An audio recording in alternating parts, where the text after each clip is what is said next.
Yeah. All right, welcome back to the Krāv Show with Chris, JRuss, and we've got one of the Golden Knights with us tonight, Jesse Stahler. Man, how's it going? It's going good, guys. I'm happy to be here. Thank you for the invite. Yeah, thanks for joining us, dude. We haven't- so I met you and I met back. How many? It's been a couple years. Has it been that long? Yeah, I want to say two years ago, I met you in San Antonio iFly.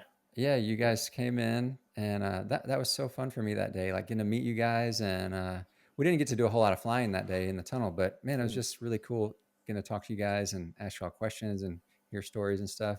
That was really cool. So I was super excited when JRuss was like, "Yeah, I got Jesse." I was like, "What? Oh, awesome, nice, very cool." So that's awesome. JRuss, how's it going for you, man? It's going okay. I am in the beginning of the second week of post hip surgery. So on the 17th, I had a. Did we record since then? Uh, we Did we recorded go last last week. Yeah, week? yeah, yeah. Yeah. Anyway, but I was probably on drugs then, and I'm still kind of. um, but yeah, just using my little walker, and I walked about a mile today, doing laps around our bus, and I got a physical therapy regiment of stuff to do, trying to get rid of the pain and get myself back in action as quick as possible. Yeah. But overall, Well, doing great. I'm the kept man at this point. Steph's off making money during the day, and I'm at there you home in the go. bus watching There you professional go. Dota players and puttering around. She's But your I will sugar mama. say, totally, the bus is spotless. Okay. Crap's cleaned up outside. My little projects are done. Yeah, I'm trying to be efficient in my time use. Yeah, so you're But you're not overall, good. lazy. You're not lazy like me and just sit around. You actually Mm. get stuff done. Are Well, you're a pretty task oriented guy, are you? You like to yeah, see stuff get done, huh? Yeah. yeah, yeah. Okay, I give like. everybody give us a quick update on your shoulder because I'm still Oh so yeah, interested in the I don't know if Jesse knows or not, but yeah. He knows. okay. What's interesting is that the other day, yesterday or 2 days ago, Steph said that somebody we know messed up their shoulder and needed to talk to me about the recovery, and I was like, oh man, I haven't even thought about my shoulder in the last 10 days, maybe. I haven't even, What? like, not one thought about it, which Dude, seems really that's good. awesome. Yeah. And now as I think about it, like, there's still, like, if I go sharply straight up, I can still feel a tiny pinch in there, but Dude, it's that's it's so it's on its way. Yeah. okay. If you're listening and you don't know, J Russ jacked up his shoulder last spring, I guess, right? In the tunnel Yeah, or about a somebody year ago, anyway, year and a half. and then went down and got stem cell treatment, injections, whatever. And so that's Yeah. what we're talking about. His recovery. That's amazing, dude. That's so awesome. Yeah.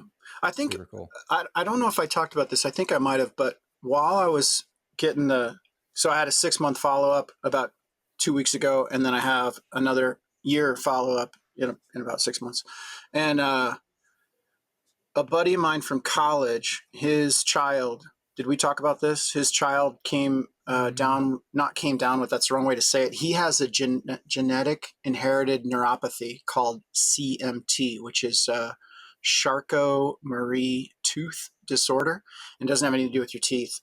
It's similar to like multiple sclerosis or ALS, like Lou Gehrig's disease, and it's degenerative, and the myelin sheath that covers your nerves starts to degenerate, and then you can't transmit nerve impulses anymore, and over time, and you end up seriously debilitated. And he's like 12 or 14, Oh man. like, should be hitting his stride of youthful exuberance and athletic ability, and like he can't keep the skin on his knees because he falls down every step, and it's just crushing for my buddy.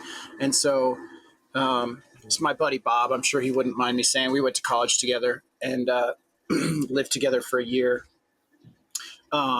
So he's a startup kind of guy, and he started up a telecom business, made a lot of money, and he's in his second startup with a company called PlayerLink, that basically is an iPad system that you give to your employees, and it's a way to push out information. They work with like pro football teams and then like major restaurant chains that need to like disseminate a lot of information all at the same time and keep everybody up to speed in a pretty big, structured corporation or organization. So anyway, he's giving up that second startup to basically start another startup that's to find a cure for this disease. So he's been doing fundraisers and putting in his own money, and I think it's 3 million people a year that are afflicted with this. So I mean, pretty heavy in my opinion. And anyway, he happened to call me when I was down for my stem cells. And I had, I don't know, 4 months ago, sent him a copy of the book I read because I knew that his kid was having trouble and hey, take a look at this. And he really didn't take a look at it. And then I spoke to the owner of the stem cell place, and he was like, oh, get that kid to Panama. He's like, because of the government restrictions in Tijuana, I can't treat him if he's under 18. But Panama doesn't have that same restriction. So get him down there. And I think he's going to go. Back up because it cut out. When you said get him down to Panama, then we didn't hear the rest. It cut out. Oh, the guy in Tijuana cannot treat people under 18. Okay. So, but he said take him to Panama and get in touch with them. And so he did. And I think they're going down there. And this is kind of what I was saying. Like, my shoulder is obviously significant to me, but in the grand scheme of like the life of people, orthopedic stuff is really kind of humdrum for what stem cells can do. Like, this kid may be cured of this disease that's just crippling him, which would be obviously amazing. So I'm pretty, just more than the benefit to myself, I'm just pretty stoked for people to hear about it as a medical intervention for things that are way more serious than a torn shoulder. Although it's certainly been helpful to me. Okay, so enough about me. Let's talk about Jess. No, yeah, that's great to hear, man. I'm glad that's all working out. You push the limit, and I don't want to say anything like at your age or anything like that. Obviously, the connotation isn't right, but it's great to see that you're still in the fight and crushing things in the sport and getting after it, man. So glad to see you're healing up, and can't wait to see the new you. Yeah. I know you're going to miss out because this weekend I'm going to coach a VFS team from UK, and I'm going to have a walker at the drop zone. And I know I'm going to get a little video clip and send that to you, so you can revel in the glory of me using a walker. I will frame that picture. I will get a still shot. That will go in my house. I think there would be a lot of people that would like to see that picture. Yeah, actually, that's true. Probably mostly VFS flyers who are like, yeah, get the fuck out of this discipline. Let us win. Dude, how awesome will that be for you to be walking around with a walker and then later on in the year win another championship? Dude, that'd be fantastic. I'm going to try. Yeah, that's awesome, Russ. Okay, before we started recording a minute ago, you the two of y'all had a little interaction over your shirt, Jesse. Show me that again and tell me the story, because I didn't get to laugh with you guys. You guys couldn't see what I was wearing, so I just kind of said, "Hey, Russ," and I showed. So this is Team 4-Speed. So the background on this is that Team 4-Speed is the French VFS team from the golden era of VFS, in my opinion. The 2012 World Meet in Dubai. And that is where Skydive Nexus, which was JRuss's team at the time, went to battle with the French team, 4-Speed. And I don't remember who won that competition, Russ. Shut your mouth. No, honestly, it's the golden era because both teams were just so stinking good. It was honestly two dream teams put together. And I know Russ made a comment about the Russian VFS team, and certainly they've earned the respect of the sport. But in my opinion, I don't think that era has ever been repeated, to have two top teams at that caliber outdoor. It was unlike anything else. So it made the 2012 World Meet in Dubai even more spectacular to watch that battle go down and to really see what was possible, in the sport, to get 4 or 5 high-end flyers together with a common goal and a dream. Obviously with the backing with the French Federation, that's huge. And then Dubai it was unheard of. So kind of that Goldilocks situation. I'm hoping at some point in the sport it comes back. But so anyway, Russ hates the shirt. It's like, you know, It's not that I hate the shirt. It's just that, like, I worked with the Golden Knight team for 5 years. 5 years. I got one shirt, number one, and it was this janky old collared shirt that was like they needed me to take a picture with them. So Jesse threw a shirt at me. I got one Golden Knight shirt. It's still in my dresser because it's the only one I have, and I never wear it. But they got lots of shirts from me. And this is the one that he always chooses to wear. it's got holes in it too. Yeah. How did you end up with that shirt, Jesse?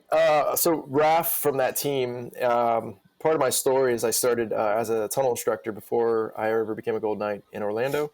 And I met Raph, who became quasi-captain, I would say, of 4-speed. Is that right, Russ? Would you say? Yeah, that's fair. Yeah. And he came with a bunch, with a group from France, and he was just cool. And he brought shirts over. I think that was right when 4-speed started up. And he, he hooked up the instructors and the staff with some shirts, and we just hung out a bunch and kind of connected. So, unbeknownst, I didn't know Russ at the time. I didn't know what was, that was back in 2007, so we had a few years before I met Russ in Dubai. But he saw me wearing the shirt, I think just, in one interaction or another, saw me in a photo wearing it, and he was just like, do me a favor, you can never wear that shirt ever again. So I received a package. So you wore it on the podcast. Nice. I love it. Yeah. Well, it's been on the bottom of my drawer. I had to dig it up, but I will say Russ and Steph sent me a package a few years back, and they sent my whole family core shirts, SDC core VFS t-shirts. And his only request was that I burn the shirt, and we took a picture of the whole family, like all my kids in core t-shirts, and we took a, family selfie wearing them. But anyway, I couldn't miss this opportunity, Jason. So thank you for dealing with me. Yeah. Yeah. Very good. There's more to the t-shirt story that I think we should tell right now because it's appropriate. So no, that's it. Yes, we are. No. So, oh no. As I was working with the Golden Knights, 5 years, roughly 1 week a month for 5 years, we worked together. And at the end of that time, sadly, one of their team members got hurt because they were just about to go charging past our level on core, which is really saying something. They had achieved a really high level. And so at the Nationals, I think in 15 or 16? 17. Maybe a little 17. I'm not at Nationals. They have not hired me per se. Like I it's not one of my work weeks, but the relationships were all really close. And like there was a round. It was all head down. It was like 15 EJA or something very straightforward. Like there are no engineering questions about this round. None. And all the other rounds before it, I think it was like round 5 or 6, they were ahead. They were second place to us. And they had not peaked, in my opinion, on their trajectory. Still strongly rising. They were in second place ahead of Arizona Arsenal, who is a powerhouse, like Steve Curtis, Sarah Curtis, Amy Shumalecki, Brandon Atwood. I can't remember who else was on the team at that time, maybe Keith Fournier. But they were a strong team, and the Golden Knights were ahead. And so prior to that round, I said, hey, guys, do you need anything in this round? And as I expected, they said, no, we're good. Like, there's nothing to this round. And there really wasn't. Except that when the draw was made, they transcribed the draw onto their phones, and they left out the letter E. And that, when you jump that in that configuration, is called an omission. And the spirit of an omission is that in the past, teams would see a draw, say 5 or 6 points. One of the blocks is exceptionally difficult. They're not good at it. So they just skip it because the other things are much faster. And but in doing so, they can keep pace with teams that are much better than them because they left that thing out. That's the most difficult thing. So the omission hurts. Each time you omit something, it's -3 points. And so when you omit a random that's only worth 1 point in the first place, you're going -2 each page Oh no. on that one thing. And so I think our score in time was 26 points as core. Their score in time was no. We got 28. You got 26, and you got busted down to a 6. Oh.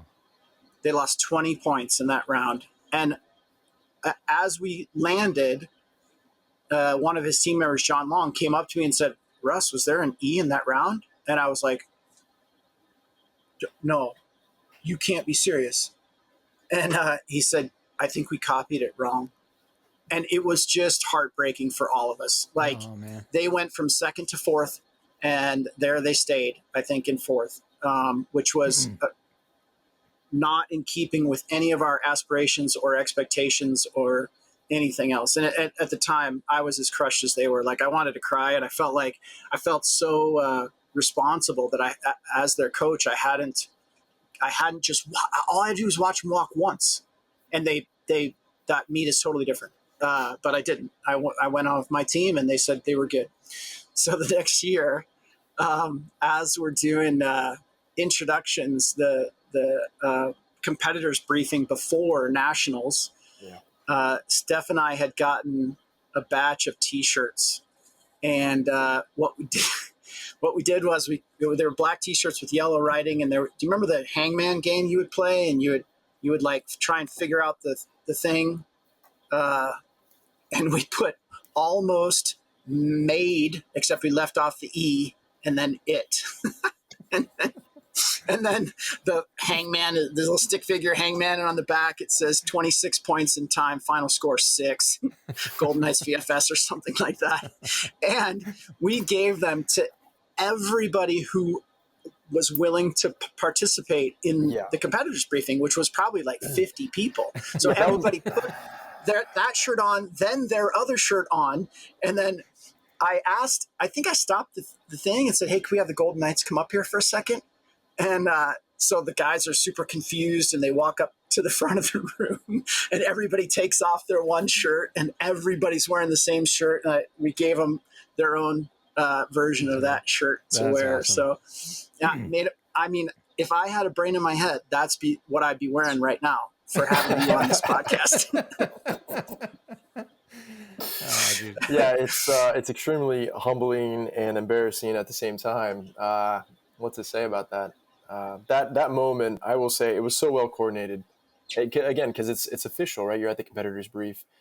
Nerves, you're about to get the draw, and certainly for us as a team, it's the nationals after that conundrum happened, right? That mistake took place, and we have like all our goals, we're serious, and then that's how it starts. Russ had this joke, and even like the competition director's laughing. I'm pretty sure he had a shirt on.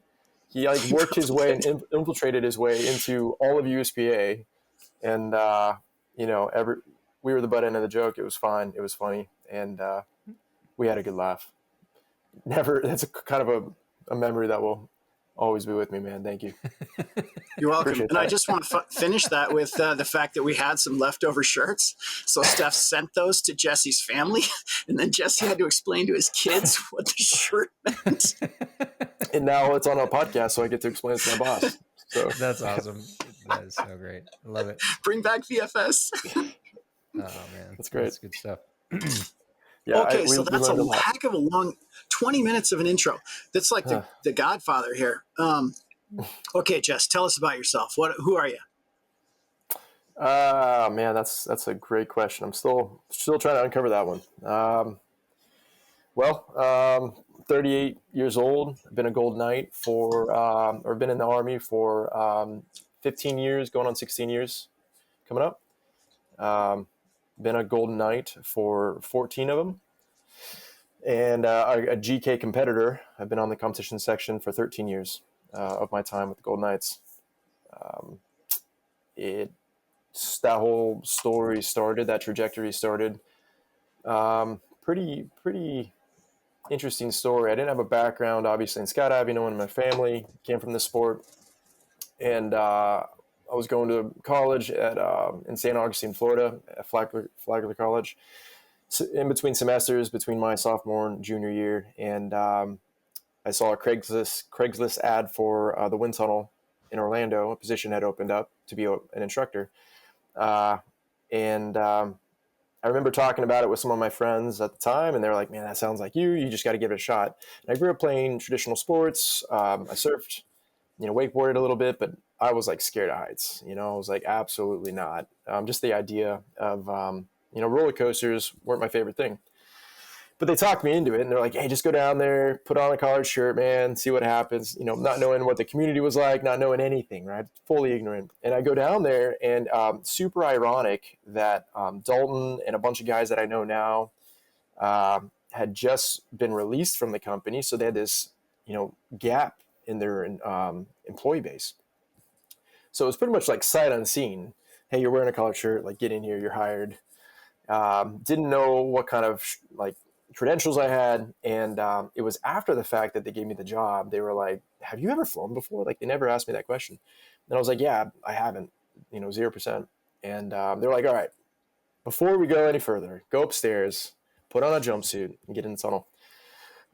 So I did. And, I'll never forget the first 2 minutes. I don't think any of us will, whether it's, out of a plane or in the tunnel.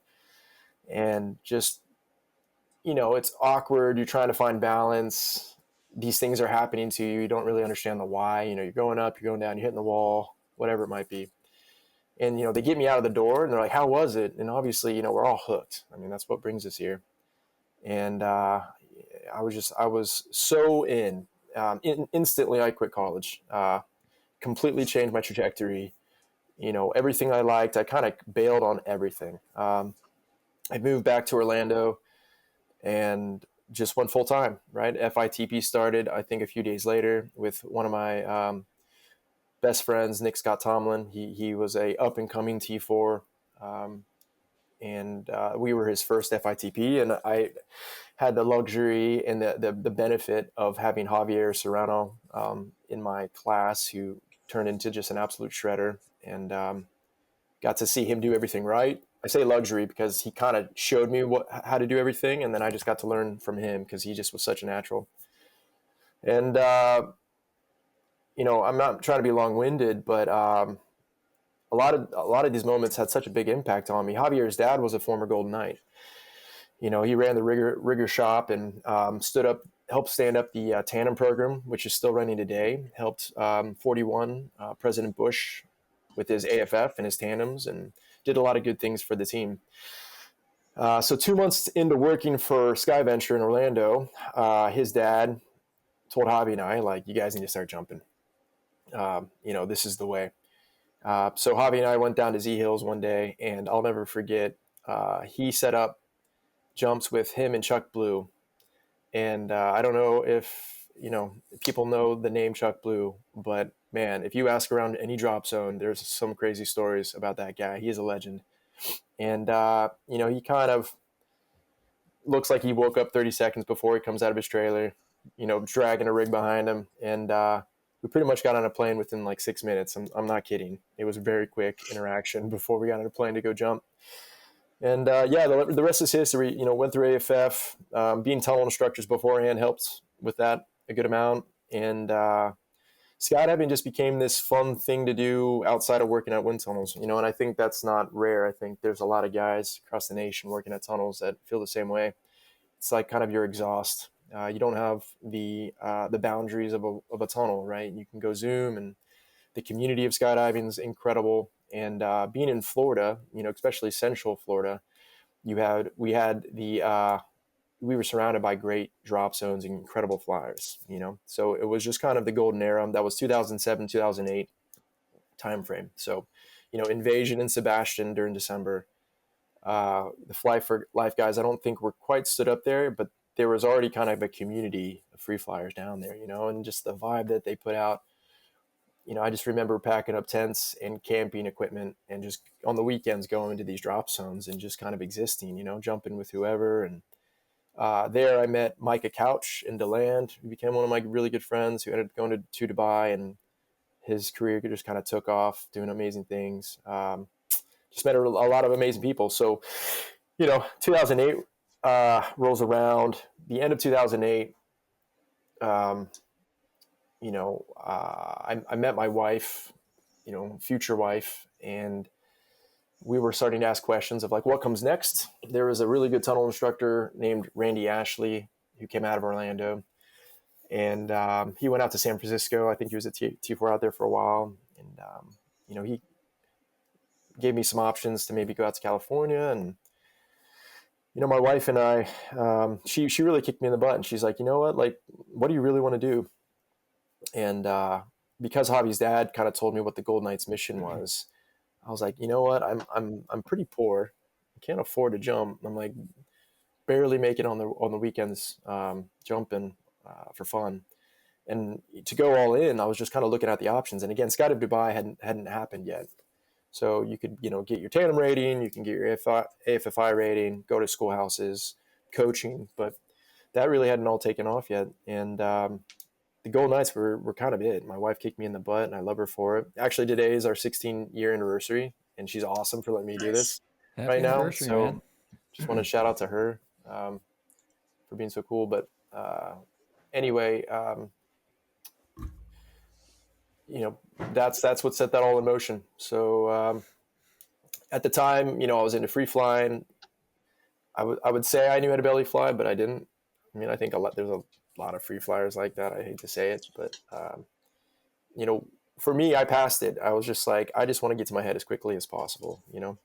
So when I joined the Golden Knights, and I did so without any kind of promise or any program in place, just hoping I'd get to Fort Bragg, which is the home of the Golden Knights, Fort Bragg, North Carolina, which is about an hour south of Raleigh. And, I picked a job that would likely bring me to that installation. And was very fortunate that doors just continued to open up. The job, it's about 8 months of training that I went through, for basic training and airborne school, and then specific job training. And so many times those doors were trying to close, and hey, going to Alaska. I was like, okay, I've got to make the phone call and let my brand new wife, who thought this was just going to work out perfectly, you're going to Alaska. And pretty quickly things just changed, and we just said, hey, if it's meant to be, it's meant to be. I'm not going to stress. And lo and behold, orders changed. We ended up going to Fort Bragg the way we planned, and then got the phone call, and they're like, hey, your unit's deployed, so buckle up, buttercup. And we moved my mother-in-law up to North Carolina because we had a new baby at the time, our first child, Kai. And so we make all these arrangements, and then we get to North Carolina, and there's just 6 of us sitting on a bench. They're like, hey, you 3, orders changed. You're actually going to this other unit now. You 3, pack your bags. You're not deploying. And I just happened to be in the 3 not deploying, which, it would have been completely fine. But I guess the point I'm trying to make is, had I deployed, I would have missed an opportunity to select for the Golden Knights that first year, and then taking it even farther, when I got to my first unit, I had an LT who just happened to be interested in learning how to skydive. And again, all of this is unprompted. So many times along the way, I had people, ask, what are your aspirations? What are your goals? And I would tell them, they would just like laugh and like, dude, set that bar a little lower, my man. Like, don't be crushed your first year, because it's not going to happen. But yeah, the LT kind of said, like, let's create a family event at the tunnel where we get families to fly and soldiers and such. So it's kind of what we call like family readiness. And I'll help you get to the Golden Knights. So that's what I did. And she honored her promise and signed my packet, and got the boss to sign my packet, which allowed me to go. So, within the first year of me being in the Army with no promises, I got to go to a selection for the Golden Knights. And that was the winter of 2010 when I started that. So yeah, it's just kind of cool. If there was an underlying theme to all of this, I would just say it was the first time in my life I really learned how to set some goals that were just lofty, kind of a cardinal direction. Like, hey, that's the direction I'm going, and we'll just figure it out along the way. Take each day by day, and it worked out. Just trusting in that and not listening to the noise of the 99.9% of people that would give you, and just keeping it within. And it was a great test, and I learned a lot. And I haven't looked back ever since. Like I said, I'm still here doing the thing, so it's been good.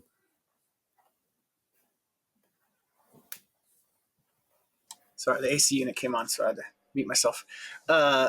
Okay, love it. There's some things in there I didn't know. That was great. How many kids do you have now, Jess? I have 4. Yeah, 4 kids. 4. How many did you mean to have? 4. Of course. Jesse. Of course it's 4. Come on. Yeah. So can I say? You want to talk about vasectomies? Is that where we're at? I just want to talk about the fact that you're supposed to check on your swimmers after you have one. Man, I should have prepared for that. I caught you off guard with the shirt, and that's a good one. You did. You did. I had that one ready to go. So. Oh man, it's supposed to be a podcast, not an interrogation. Yeah, it is a good story, and man, it was such a blessing in disguise. Yeah, my wife and I thought we were done after 3, and I'm not going to say a lot about Army medicine, but the doc, great guy, said that it was kind of a time frame based on a number of weeks. Turns out that's not exactly true. It really depends on the person and certain activity after the fact, and a week shy of the recommended, or a week past, the recommended time frame. So I thought I was in the clear. The Army takes a long time to get retested, and unfortunately I didn't have the patience to go in to do the right thing. Not unfortunate, but that was why it happened. And yes, I got my wife pregnant after a vasectomy, and it was a shock, to say the least. But it's been again, talk about like building character. That event, our 4th has been such a joy to have around. Definitely the surprise baby category, and he's just the coolest kid. And we look back and we're just so thankful that it turned out the way that it did. It really is amazing. In fact, Jason, to your astonishment, we would love to have more kids. I think he taught us how much more love we have in our hearts to give, and whether it's adoption in the future or something else. I'm still fixed, just so you know. Just to get that out there, because I knew you were going to ask. That was the next question. 90% reversal, buddy. Jesse and I don't see each other that much, so I got to get out a lot of pent up angst here. 70% of this is going to be catching up with each other, I think. Yeah. So just take a minute, not a minute, but just let us know, like, what are the successes been as far as your competitive teams. You guys have had some really solid moments on the belly stuff. So can you tell us some of the winning teams that you've been a part of?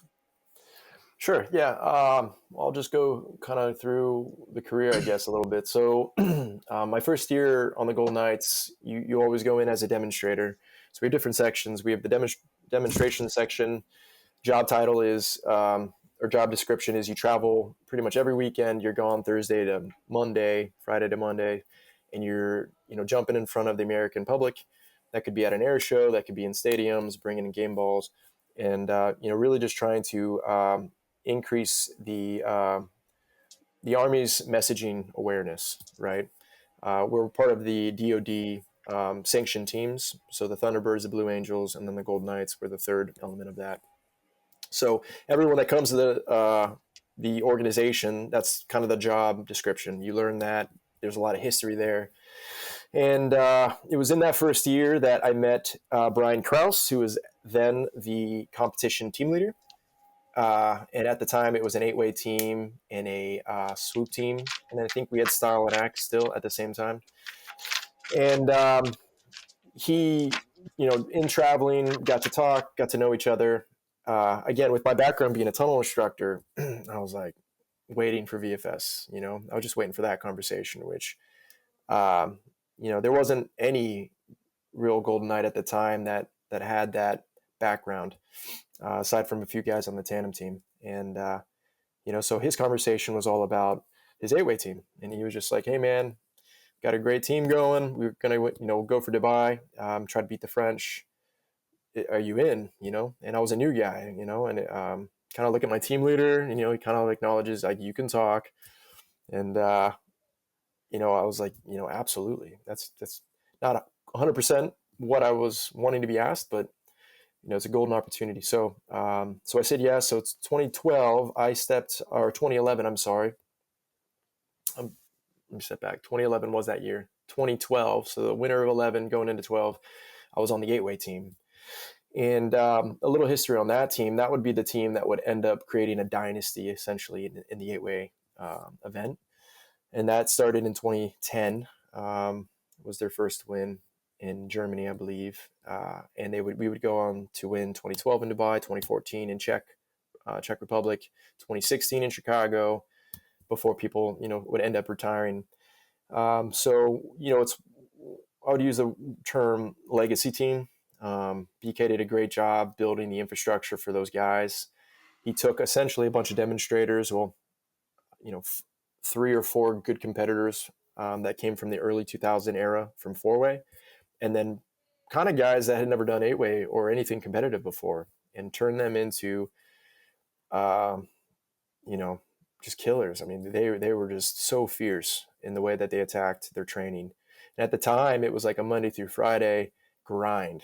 Just, we went for, the saying, it takes 10,000 hours to become a master at anything. That was the ideology. It was, we are going to just maximize reps to get good at this. And the French were incredible. They, I would say they were the powerhouse in that era in both 4-way and 8-way, and VFS as well. But we already talked about that. And, it was definitely a milestone when they went to 2012 and beat the French in Dubai. So it was really cool. I was an alternate for that year.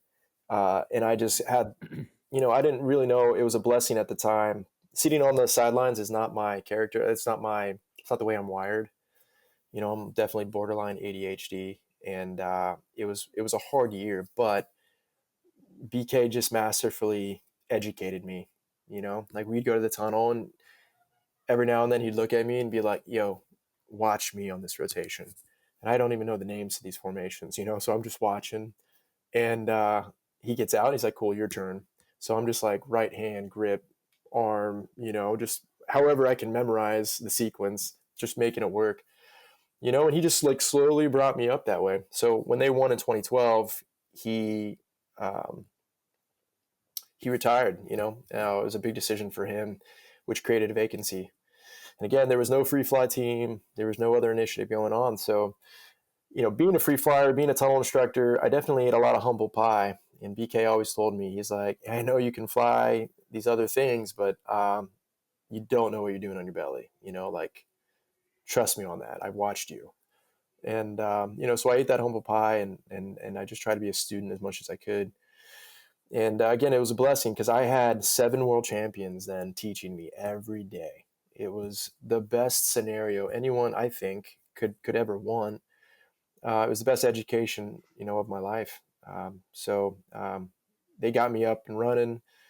Again, Czech Republic 2014, or 2014. First world meet, nervous, brain locking in practice jumps. I'm like, man, these guys are world champions. They know what to do. It's the first high level meet for me. It's pretty much right out the gates. And I remember one of my teammates threw his helmet at me after one of the practice jumps because I brain locked. And we were like in the landing area, and he just chucks it at me. He's like, we're doing another one. There was like complete love lost. And he was my peace partner at the time, Kurt Eisenbarger. I love him to death. And I just was, a mess. And that was kind of the first time in my life.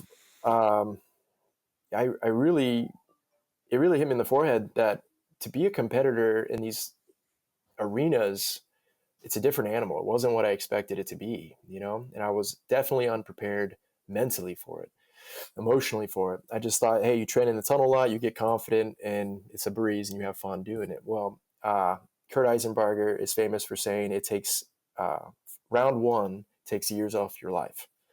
And if I had a picture of him now, it'd be so fitting because he's like completely platinum white hair, now, and he's young. He's in his 50s, and he just swears it's just the stress from all. I mean, he did nationals, I think, for 20 years in a row or something like that.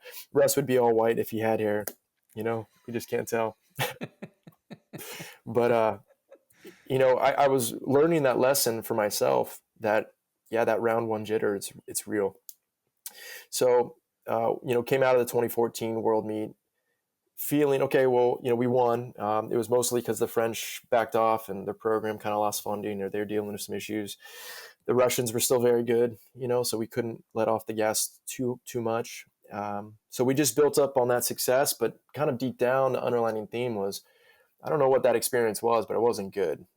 Even though we won and had the result, it was a bad, almost a bad memory in a way. Emotionally, it was kind of like that bad taste in your mouth because I was unprepared, and it scared me a little bit. So 2015 was cool. Dubai, we went to Clash of Champions. Russ, I believe, was still there, and with the French backing off, and I think the Russians were also kind of on and off with some funding. The 8-way team turned their attention to records. We didn't have teams pushing us, and I think there's examples of that in all disciplines. And we were going to get soft and not get any better if we didn't have a new goal. So we turned to the two records that we have in our event, and that's greatest number of points in a single round, so most points in a round, and then the overall number of points for 10 rounds. And 2015 was the first year where we kind of set those goals, like, hey, let's break some records. That's something that the Gold Knights had been known for in the past, and let's really try to see if test our mettle against those former records. And we were able to break, I think it was maybe second round or third round in 2015. We were able to break the most points in a sequence. And, that confidence aspect, I had been building that up all the way, and self-talk and being prepared for that moment. And we did a lot of tunnel time with rigs, to help with our speed work. And anyway, we broke the record. I think we got 33 points in time. The previous record was 32. So just barely got it. And definitely gave us. Let me just pause you there, Jess, because for people that don't do 8-way, 33, 35? 33 points. Yep. 33 is rocket ship fast.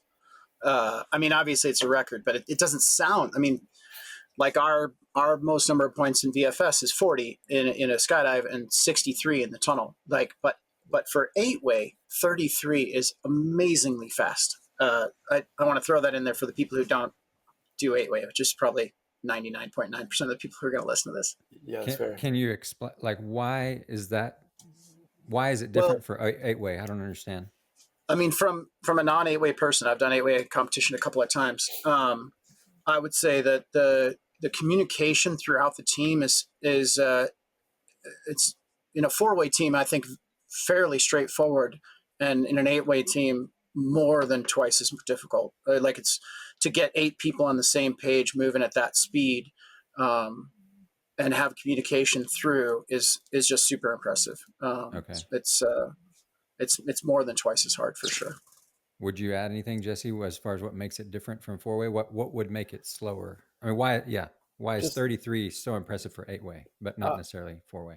Well, there's two things about records. The first thing that's true for, I think, all formation skydiving is the draw, right? Which is random every competition.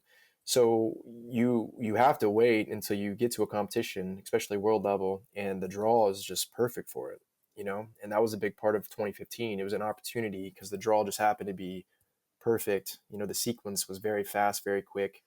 And then each team has their own strengths and weaknesses. And again, that year, one of our training goals was be in the tunnel and be very fast at all random sequences. So a similar, like sequence came up in competition internationally. So the stage was set. And that doesn't always happen. You really have to sometimes wait for it. And it can take years. So that was a huge part of it. The second aspect is what Russ was just saying. 8-way, there's a lot more variables, a lot more people. So the 8-way sport has evolved, and it currently continues to evolve and impress me. But, traditionally it was a lot of grip and check, make sure everyone has grips, and then we go. And eventually, the French and GK battle with the Russians and everything, it got to a point where we had to be 4-way. You had to just guarantee grips. And we all agree on the picture and the method and how we build things. But, okay, who has the farthest move? Everyone has that much time to get on, right, and watch that person land in their slot. And then we move on again as a team. So that's what we developed and called guarantees. And again, we got in the tunnel and just rep that whole method where it was silent. There's no checks. We just know who's last into every build from a technical standpoint. And then we just go, we go. And it takes time. It takes, it's just the look that a team develops after so many years. I mean, you guys know this, where you don't have to say anything. You can tell when people arrive in a slot if they're comfortable and they're buoyant and they're ready to move on, or if they're not, and they're underwater and they're brain locking and all these other things. So 8 people getting on the same page, it definitely took us some time to develop that chemistry. And again, wind tunnels and paraclete here, being large enough for 8-way to practice, it couldn't have done it without it, So. And what did you get up to, Jess, as far as in that legacy team? How many world championships? So that was 2014, 2016, and 2018. I was in slot 4 with the Gold Knights. So I was able to win. Yeah, that's true. Those 3 with the Gold Knights. I had to check my math real quick. And then, like I said, all my teammates kind of would end up retiring. The legacy team, the guys would move on. And it was kind of interesting. I left myself, I was left asking kind of why, guys, this is the perfect job, like this is everything, and we're working, and we're like, let's build on it. And guys were, mid 30s, late 30s saying like, hey, we're done, we're toast. 6 years into it, 8 years into it. So that stuck with me, and that's just a kind of a side note. But at the time, we had a VFS team emerge around the 2014 era. So while I'm doing 8-way, those guys are starting to go to nationals. They're part-timing, jump in and training, which means that they had other jobs on the Gold Knights. So they might be on tandem team or on a demonstration team. And in their spare time, they would go and train at our facility. And I ended up going to nationals with them as just like a plug-in. Something always happened. So I think it was, I don't know if it was 14 nationals, but 15 nationals and 16 nationals. I trained a little bit before nationals, but kind of just was a stand-in. And it was great, but didn't seem, we just didn't know the future of it. Well, after the 2016 World Meet, I kind of pulled the plug on 8-way, and my teammates weren't too happy with me at the time. But, I really started this whole journey wanting to do that. Like that was such a big goal of mine. And the command, Colonel Melendez at the time, and First Sergeant Brian Schnell fully supported it. And it was just, the stage was set. So we transitioned into that full time, and we hired Jason. And that's how I came to know Mr. Russell. And very, very talented group of guys that I was walking into. John Long was a tunnel instructor from Paraclete. Reese Pendleton was a long time free flyer in the community, had a lot of experience. We had a new guy named Dan Osario, who just was kind of a savant. Like the guy just learns so quick, and it's just so much fun to be around. And then Ace Veda, who's now shooting video for Core, actually. So it was just so neat to have, again, a plug and play scenario where the door just opened up, and all I had to do was say yes to it, and it was a full-time team, fully supported. So it was a dream come true, both the 8-way experience, winning, learning, uh, how do you handle yourself under stress for me personally, and then now all of a sudden your dream boat, like go be successful at VFS. And man, was that wind out of my sails, because day one with rigs in the tunnel, and man, it was brutal. That first year was hard. I have so much respect for VFS competitors, and all the video that I had been watching all those years. Teams just make it look effortless moving in the sky that quick, and it's not the case. It is. It took us a lot of time. Took me a lot of time calibrating to the free fly world. But Russ, made quick work of us. He obviously had the formula, because again, it's 2017 by now, so he's been a very successful competitor at the highest levels, and we grew. I mean, we had humble origins. I think we were at the 15, 16 average our first year, but quickly grew. 2018, I want to say we were like knocking on the 19 average door, maybe something like that, Russ. I don't know if you remember. And then we had that little hiccup at nationals, as Russ said.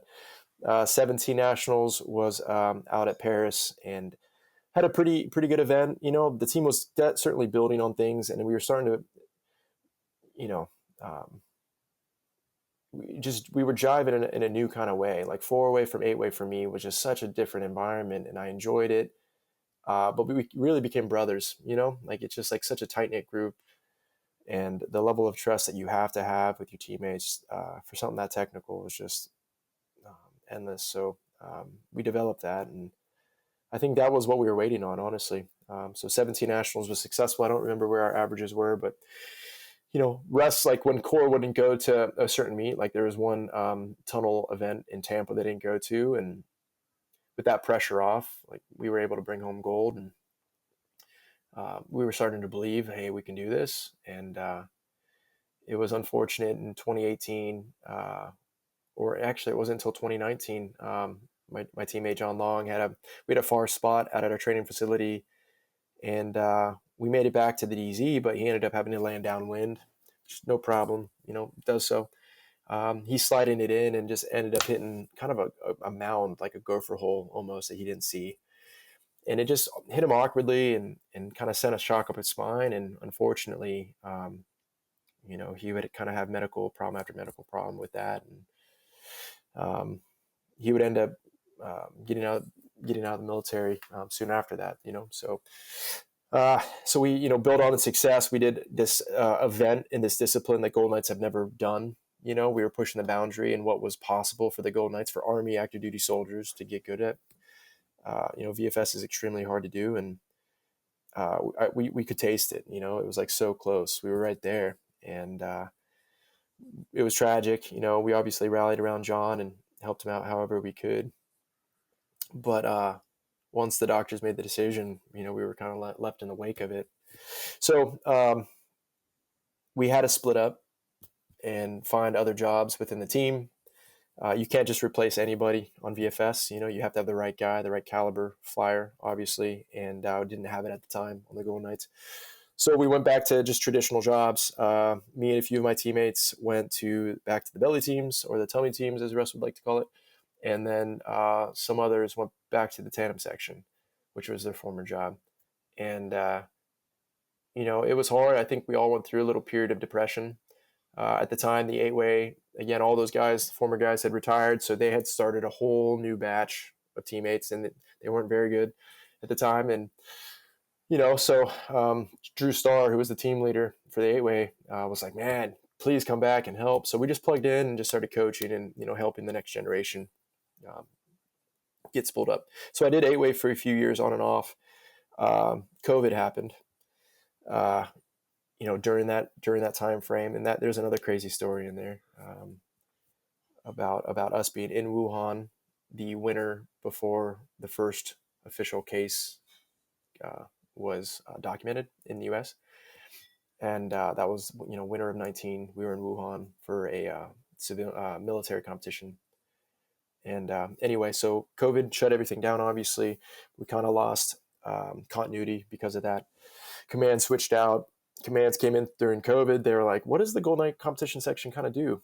And we're like, well, we used to jump. We used to do all these things. We promise. We used to be good at this. You know, it doesn't look like it right now. And we had a hard time having support. You know, the alumni were great and kind of rallied around the section as a whole. But we survived, you know, the turmoil those years. And we lost a lot of manning and support. So we kind of had to look at ourselves in the mirror and say, okay, well, what's the way out of this? What's the way ahead? I had a few senior teammates with me, you know, so we were all was not lost. We had something to build it on, right? And we said, you know what, let's just give this four-way thing a shot. So we knew really nothing about four-way, even though we competed at it. The girls team, we had a female team that was really good at it, became world champions in 2016 in Chicago. So we had some idea, you know, but we ended up hiring a coach. So Nicholas Hemlin, you guys are probably familiar with. He was the captain of Arizona Airspeed at the time, and he's, you know, 3-time world champion of four-way. And he came in and was like, kind of assessed us. He was like, what do you guys know about this? And, you know, my years on the 8-way team were just, you know, the way we debriefed ourselves was not the way that he's used to. I'll just say that. And pretty much rewrote the book. He was like, man, we need more framework here. So he came in, reestablished us, gave us point and tell access and all this, you know, information. So he educated us. I always say that was the moment where I got my PhD in formation skydiving, you know, or maybe a master's degree is better because I'm still working at it. And, you know, before he'd come in, I couldn't tell you technically on paper how to do things. You know, I just would be like, just do it, you know, just fly it and do it. But after him, I could write and explicitly tell you how each member does everything. You know, it was really a beautiful moment where you can have 20 years or, you know, 15 years invested into something in a sport, a student of learning, and all of a sudden not know anything, you know, and it kind of put it on its head. So I love him for that, and it was wonderful. And we've been kind of chasing that ever since. A few years after that moment, all my senior teammates ended up retiring, moving on, doing other things. So 2023, it was just me and my new teammates.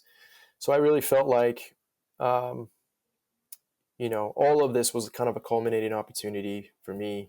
I mean, it started all those years back in the wind tunnel, just jamming and doing things, you know, having fun. And, you know, now all of a sudden I'm the old guy in the room.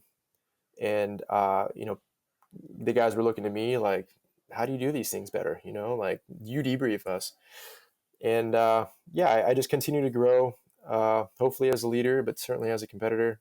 And currently, so the four-way team I'm on now, it's such a fun group of guys. They're so driven and they're so good. We just won U.S. Nationals indoor. We were able to, you know, beat the new airspeed lineup and SDC rhythms lineup. And we are looking forward to the future against the French. The French are a great team. Hayabusa has a great team.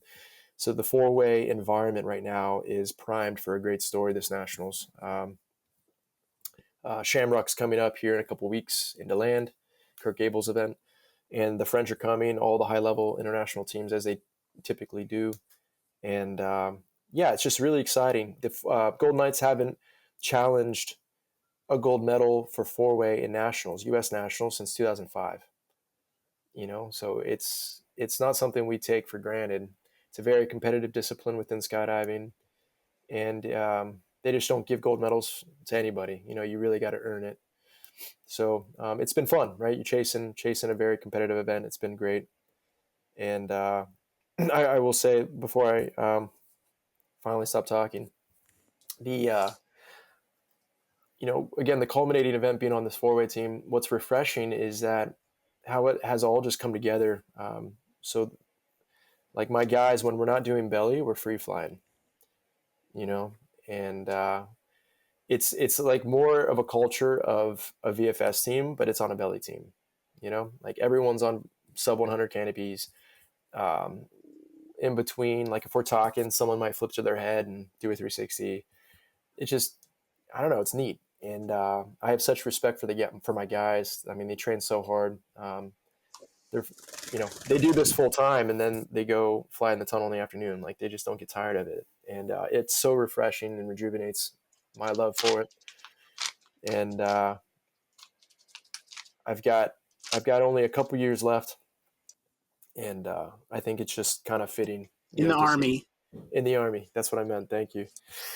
I think it's just seeing it all kind of blend together, like everything, the whys for everything. And I just feel very blessed to be where I'm at and how it's all kind of pieced itself together, and excited for the next few years. Chris, what do you got? I got a couple things. No, you go, man. I'm enjoying just hearing all this story. Well, I'll tell you what I've got in my mind. The longer you talk, the more I'm thinking, dude, we got to make a movie about this story. Like this whole story would be such a good movie. It'd be so interesting. So I have a couple of questions at the end, I guess, but things I wanted to point out things I wrote down is salient points from your story there. Number one, people telling you in your first moments on the team, hey man, slow down, that ain't going to happen. And just the perseverance to push through that kind of mental and sometimes even physical roadblocks of finding your path to success, and how important it is to, I don't know. There's a part of me that wants to talk about the mentality of those people who said those things to you, of like, what the fuck is going on in your head that you're going to tell this young talented guy, hey, slow down, that don't move so fast. Because why would you want to tell someone that? Why not lift them up and tell them, hey, yeah, man, go knock it out. And again, kind of, when we had Matt Arnaud on, and trying to remember a really great quote from Teddy Roosevelt from back in the day about the credit belonging to the person who's actually in the arena and who's fighting it out. And I would really encourage people to look up that quote, because it's such a good one. The credit belongs to the person who's in the arena, who's actually duking it out with the other people. And if they fail, they failed while daring greatly. And this is my favorite end of that quote. And their place will never be among those cold and timid souls who know neither victory nor defeat. And it's such a, for someone like you, Jess, I would have that imprinted somewhere like your forehead, just because, I mean, you lived it. It isn't something that you necessarily needed to hear, but it's such a shocking thing to me to hear people, hey, slow down, that ain't going to work. And the limitations that other people are so willing to throw on top of you, and the need for people to push through those. So that was another super good thing to hear. And I wanted to touch on, for the competitive people out there, something that Jesse said about the first win at the world level and not feeling good about it, because that's a reality of being a competitor. And sometimes I had times where I was standing on the podium with my teammates receiving a gold medal, and we're not speaking to each other. Like, and sorry about the AC, but the reality of that, it's just something to be ready for. And then the last sort of nugget of wisdom. Can you guys still hear me okay? Is that too loud? It's okay. Go ahead. Okay.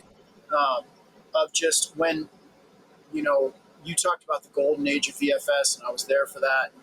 4 teams from around the world just slugging it out. And if you were prepared, maybe you won, and maybe you didn't, because it depended on the preparation of the other team, where so many of my meets since then have been, if I slip up in a round, we're probably going to win by 70 points. And so finding the motivation to continue to push yourself in those moments when sometimes the competition that you need is just not standing right behind you, nipping at your heels.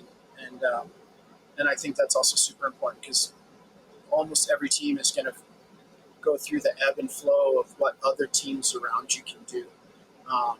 And it is super important to stay motivated in those moments. And finally, I think it's great to hear that your current team, I mean, there's been so many times I've talked about the Canadian team of Evolution, who in 2016, finished second in VFS at a world meet, and also finished fourth in FS, which is an accomplishment that second and fourth don't sound that great on their own, but to put those two things together in the same world level competition is insane. It is. And to hear that, your team could potentially, I've always said, I don't know that another team will ever have the ability to do that, and I think yours does, which would be, obviously you're not shooting for second and fourth, you're shooting for the top spots in both, but you guys actually have the skill set and the resources to potentially threaten something like that, which is really great to see. Yeah. A quick thing on that, Russ. I was just at the Vertical World Camp, record camp in Paris, right, with Andy and Matt Fry. And I met Philippe out there. I don't know if you know, but he Philippe Thibodeau. Yes.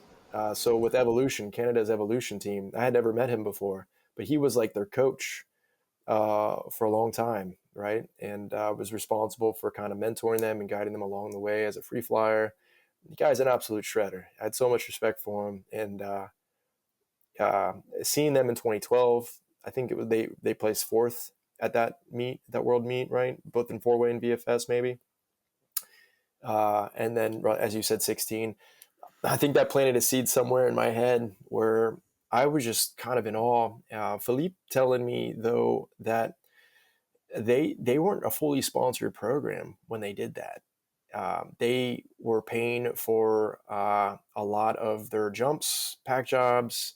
I mean, they had their dad with the drop zone, and like people helped out as they could, but it's not a fully funded team as we know it today. And they were still able to achieve those things. I mean, the talent of those guys is just so fascinating. I don't think a lot of people know that, but that's the LeMay brothers. That's Martin, Benoit, and oh God, he's going to kill me, Vince LeMay. And then their dad owned, I think it's Drop Zone in Quebec. But they weren't even getting fully free slots at their dad's drop zone. And they were all working AFF and tandems and flying the plane, and like they were busting their ass. And then on the 4-way team vertical, they had Jesse Stahler. I'm going to probably mispronounce his name. He's a level 4 tunnel trainer in Canada. A tremendously good flyer. And then I can't remember who they had. I know they had a woman named Katie Woods for a while on the belly team, but I don't know if she was there in 16. I don't think she was. Yeah, but they like you said, like they're self-funding to get to that place, which was crazy. Yeah, absolutely. Yeah, that was a pretty big piece of my education. And absolutely, yeah, like the current team, it's a pretty lofty goal. Even now, even with our funding and it's hard to imagine replicating that even now, but it's a goal nonetheless. And, one of the little minor goals along the way, we're trying to have my guys try out for the vertical record, which is kind of for some of them, the first exposure they've had into the community, even though they've been members at Paraclete for years, but taking it to the sky is maybe new. So yeah, that's the dream, Russ. Thank you for bringing that up, man. That's great. Hey, so I doubt that Phil. Go ahead. Well, no, go ahead, and then I want to read that Roosevelt quote. I've got it pulled up. Yeah, Phil Thibodeau and I met. I think on maybe the 69 way or the 108 way. I can't remember which one, but he was docking on me, and I got like gang tackled going out the door of the Otter, and so when I got there, he was already there. Which is not how it's supposed to work. And I kind of weaved my way through, and I got my slot. And it certainly wasn't the record jump. It was one of the first jumps those record attempts. And we got to the walk on the second one, and I didn't know him very well. I mean, I knew his name, and I had chatted with him a little bit because he was docking on me. I said, "Hey, man, sorry, I had a problem getting out of the plane, and I know you're there before me, and I'll get there." I was trying to say I'll get there a little bit faster, and he interrupted me. He's like, no, I got there way before you. It's like, and he started laughing, and we that was like the beginning of our friendship, and he's been a decent friend for a long time. He's a good dude and a Nice. tremendously good flyer. He was supposed to come to our Florida camp, but it filled up. So I'm stoked that he made it to the California one. Yeah, he was in my section the whole weekend, so I got to learn from the master. I had a really good time with him. He's a good flyer. Yeah, he is. Cool. Okay, go ahead, Chris. It's such a good quote. It's long, man, but it's awesome. I bet I could do it from memory, but you go ahead. Okay. And this may be more than what you were thinking because this one's long. It is not the critic who counts, not the man who points out how the strong man stumbles or where the doer of deeds could have done them better. The credit belongs to the man who is actually in the arena, whose face is marred by dust and sweat and blood, who strives valiantly, who errs, who comes short again and again, because there is no effort without error and shortcoming. But who does actually strive to do the deeds? Who knows great enthusiasms, the great devotions, who spends himself in a worthy cause, who at the best knows in the end the triumph of high achievement, and who at the worst, if he fails, at least fails while daring greatly, so that his place shall never be with those cold and timid souls who neither know victory nor defeat. That's Dude, good. Love it. I had that on my wall for years and years and years. I should put it up again. It's such a great quote. It's really good. Dude, that's like, that kind of like bolsters your heart, like makes you want to try. Yeah. I mean, that's the whole point, that you got to get there. Yeah, you got to get out there and do it. Jess, we're a little bit over our normal hour, which is no big deal. There's not a limit, but I just wanted to take a second and have you talk about, there was a GK that was inducted into the Hall of Fame recently. And if you could just say a few words about that individual and sort of his contributions to the program and the sport. For this current year? Yeah. For I mean, the Bill? one that I saw you, Olav got inducted, Norm Kent got inducted. I saw you, it was in Chicago. You and Drew were both there last summer after Nationals, I think. Yep. I'm trying to think. Spider Ren. Yeah. Was it for Spider? Yeah. Okay, because one of the things about the Golden Knight alumni is every year. I mean, it's such an incredible family to be adopted into. I mean, the guy's stories are just kind of endless. So, Spider, we actually have our day room named after him. One of the pinnacle. I mean, he shaped the organization in so many ways, and a lot of that is kind of like the stories are kept kind of in that era, So it's one of the benefits of going to a reunion and being part of the alumni, because you just always pull out all these better details. But he was a first sergeant of the organization, and as the organization grew, provided the right leadership to ensure it continued to prosper, right? And I think that has continued to be true, that every now and then the Golden Knights have incredible leadership. Well, it's always very good leadership, but they think ahead, they see the 10-year plan, the 15-year plan, and they start shaping it and moving things around to allow room for that growth. And Spider was that guy, right? All the stories I've been told, he kind of had an attitude in a good way where he didn't care. Like, he would do the right thing.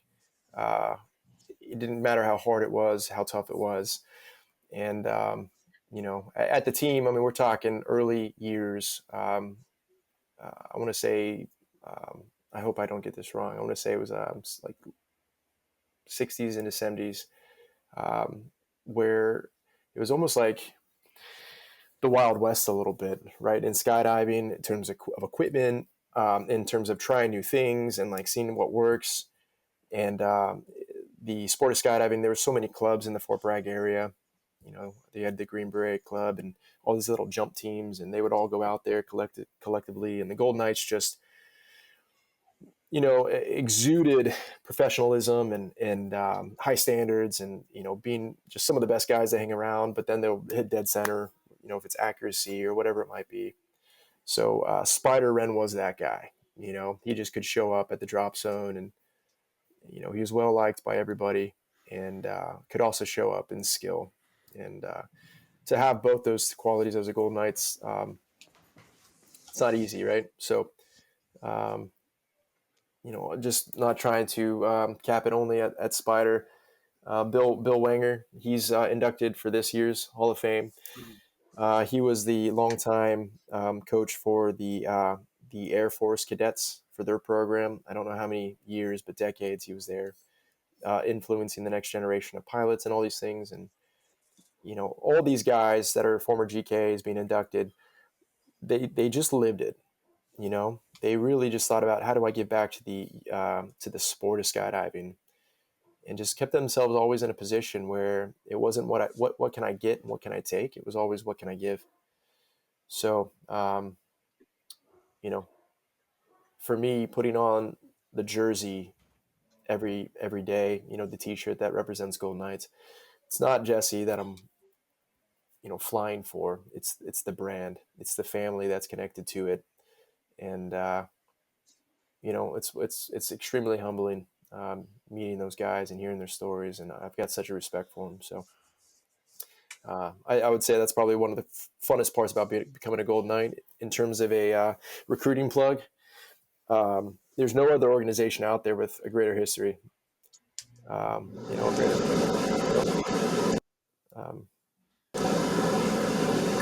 And I know how hard this one's going to be. So, and we're almost done, so I got to ask it. Mm-hmm. What's after the Army, Jess? I don't know.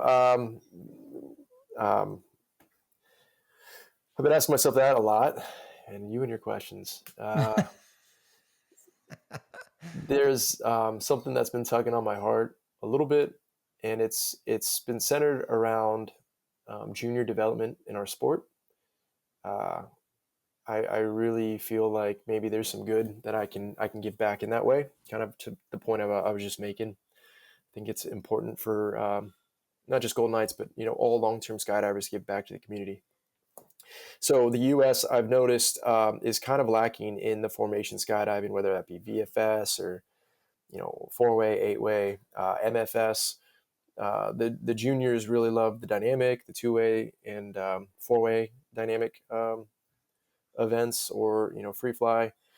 But the other things aren't really encouraged, and funding is always an issue. And I would really so we started a nonprofit. It's called the United States Body Flight Association.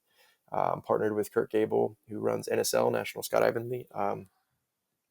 National Skydiving League, NSL, right? Is that correct? And Kurt is man. He is a history buff of the sport, and he remembers a time where he actually helped the Czech team, or the Czech national team, start up a junior program. And currently, their 4-way open team is from that junior program. They've all graduated and now are in the open class for 4-way. And the French also invested in this, their own program about 10 years ago, I think.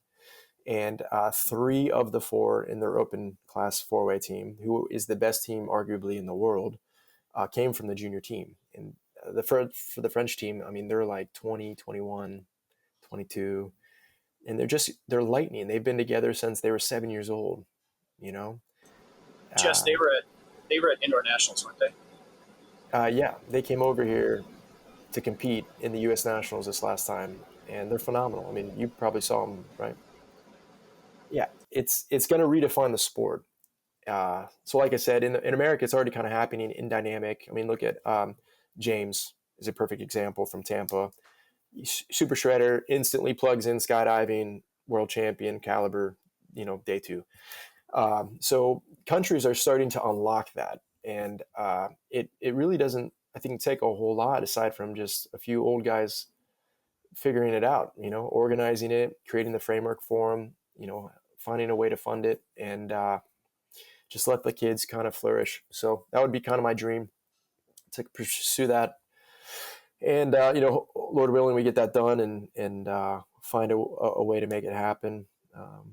But I'm optimistic. Maybe this is this is a similar aspect of like joining the Army and becoming a Gold Knight all over again. A lot of people that say it will never happen, it'll never work.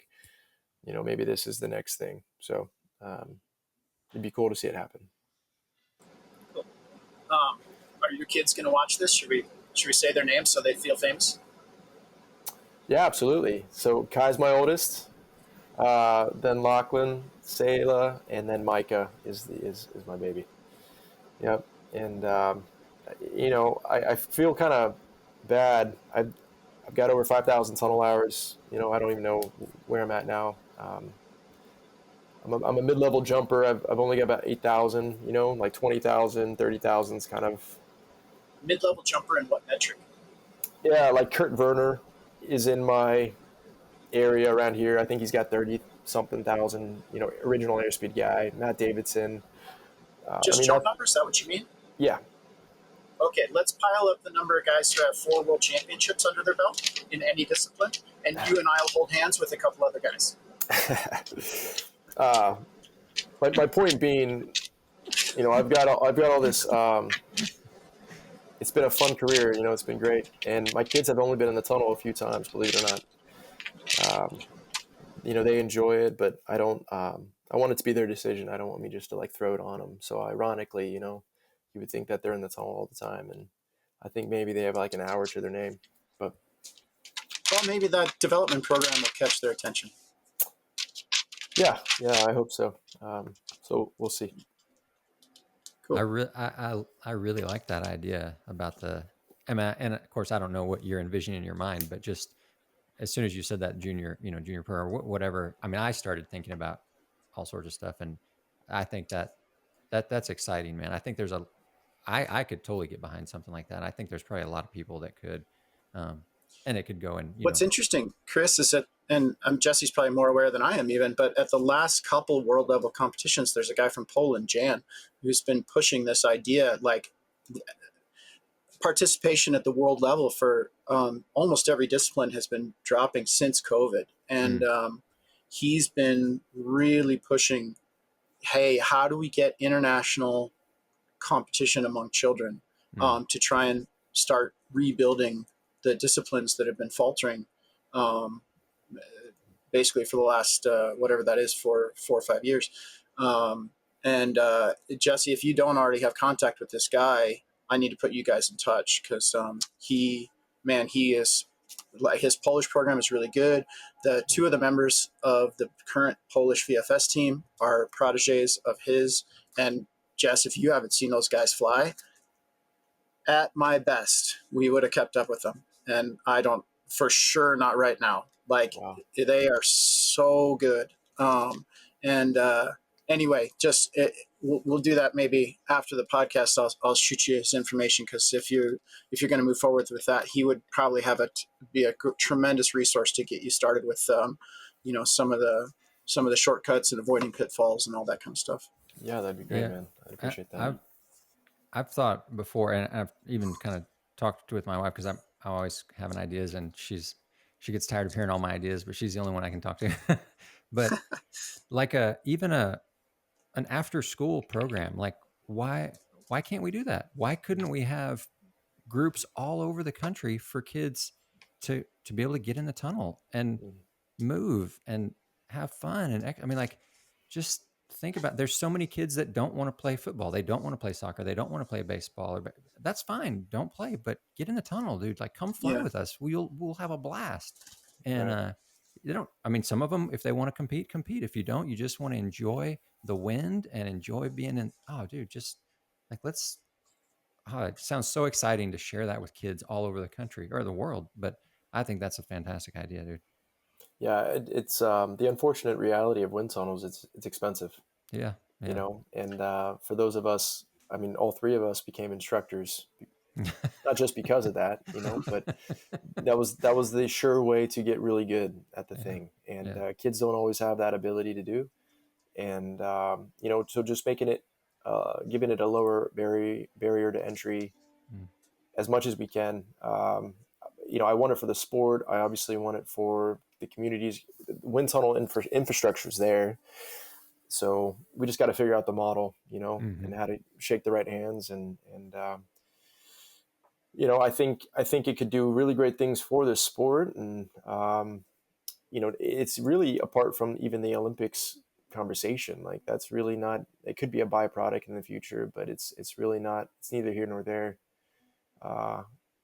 Doing iFly, there is one cool experience that I have with watching the educators go through their routine and working with kids that have never seen wind tunnels before. And I've been fortunate in the last couple of years to see that a few times now. And, we're talking kids off the street that have never been in, stepped inside an iFly ever before. And that magic just is there, in their eyes. And then they fly and they get out.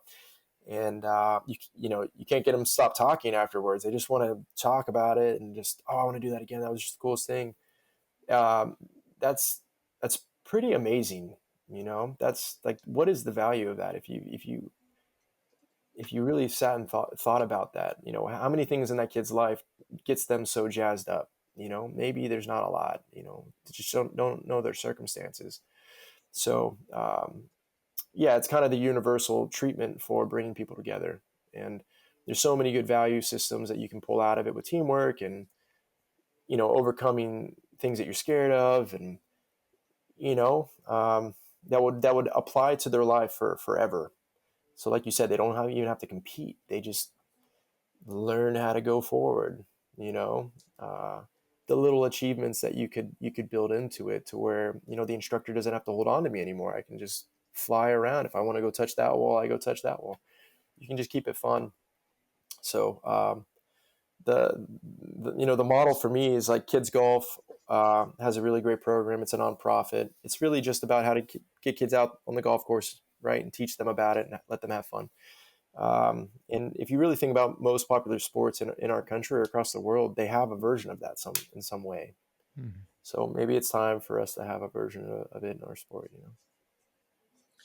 Chris, if just I can to do answer your anything question, to be a part and help, I want to help. So you tell me what you need, and I'll try to do it if I can. Awesome. Yeah. When you said, JRuss, why can't we do this? I will quote the late, great Leonard Nimoy from a seminal episode of Star Trek, who said, behind every revolution, there's one man with a dream. And he was speaking as Mr. Spock, but the point remains the same. Yeah. So you guys, maybe you too start that dream and it moves forward. But there are definitely people out there working on it. So yeah, that's great. There's a framework already. Yeah. All right, JRuss, you got anything else? Man, I had like 12 other questions, to be honest, but it's been a while, and I've seen what happens when I give Jesse an open-ended question. So I think it's. Well, Jesse, is there anything that we didn't cover or discuss? Like, I mean, about the Golden Knights or anything that you really want people to know or hear? Anything that we didn't give you a chance to say? I think the big thing, what I always like to tell just kids interested in what I do, or just skydiving or whatever it might be, is there's nothing special about me at all. Truly, I am a normal person. I actually was a very bad learner in the tunnel. Javi and all my friends, my peer group, passed me in every way.